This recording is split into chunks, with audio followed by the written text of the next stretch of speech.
Pagasa Island, aptly named Hope in Filipino, is a mere 37 hectares in size. Yet it carries immense symbolic and strategic weight for the Philippines. Situated in the disputed South China Sea, it hosts a tiny civilian community of around 300 residents who live in modest wooden homes, fish the greenish blue waters, and grow vegetables in sandy soil. But just beyond their shores, an intimidating sight looms, an armada of Chinese vessels from the Navy, Coast Guard, and maritime militia. Over the past decade, China has steadily tightened its grip over these waters, constructing military air bases on artificial islands, stationing ships en masse, and asserting near-total control over one of the world's most vital sea lanes. While most Southeast Asian claimants have refrained from openly challenging China's dominance, the Philippines and Vietnam stand as rare exceptions.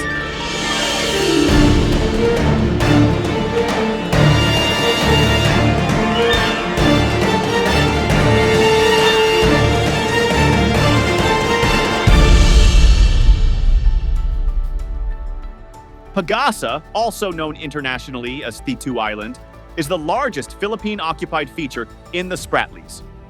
What makes it especially significant is the civilian population, a rarity in this contested region. Unlike the many submerged reefs or artificial islands, Pagasa is solid land, providing it with a 12 nautical mile territorial sea under international law. It also hosts a functional airstrip and expanding infrastructure, making it a key linchpin of the Philippines' presence in the South China Sea. Pagasa is very important to us, explains Jonathan Malaya of the Philippine National Security Council. It supports life, has a runway, and is inhabited. That reinforces our legal and sovereign claim. Reaching the island is no easy task. A boat ride from Palawan takes 2 to 3 days, while the flight lasts an hour, subject to weather conditions. Only recently was the island's runway extended to 1,300 meters, allowing C-130 transport aircraft to land. Infrastructure improvements have been steady. A new hangar now shelters aircraft, a control tower is under construction, and dredging is underway to accommodate larger vessels. The island was seized by the Philippines in 1971 after a Taiwanese garrison abandoned it during a typhoon, and it was formally annexed in 1978. Since then, the government has encouraged civilians to settle there, providing monthly rations of food and water.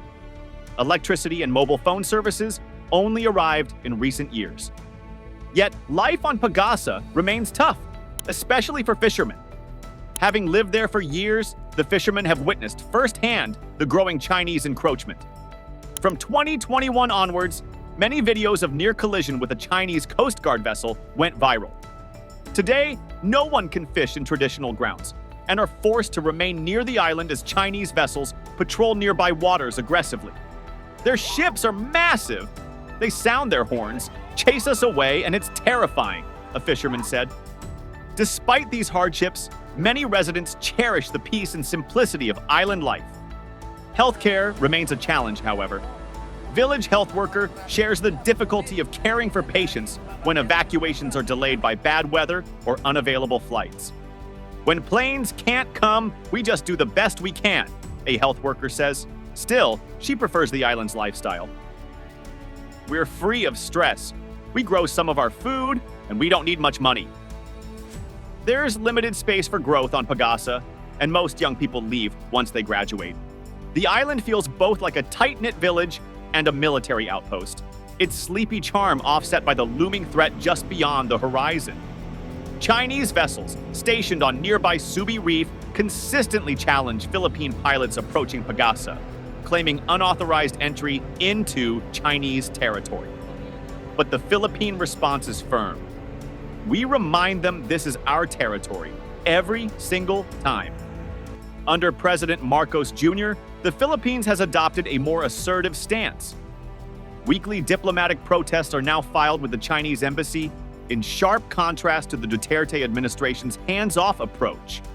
As Malaya puts it, we believe China will respect us more if we stand our ground. But democracies like ours face a challenge. Policies can shift with leadership. China has no such problem.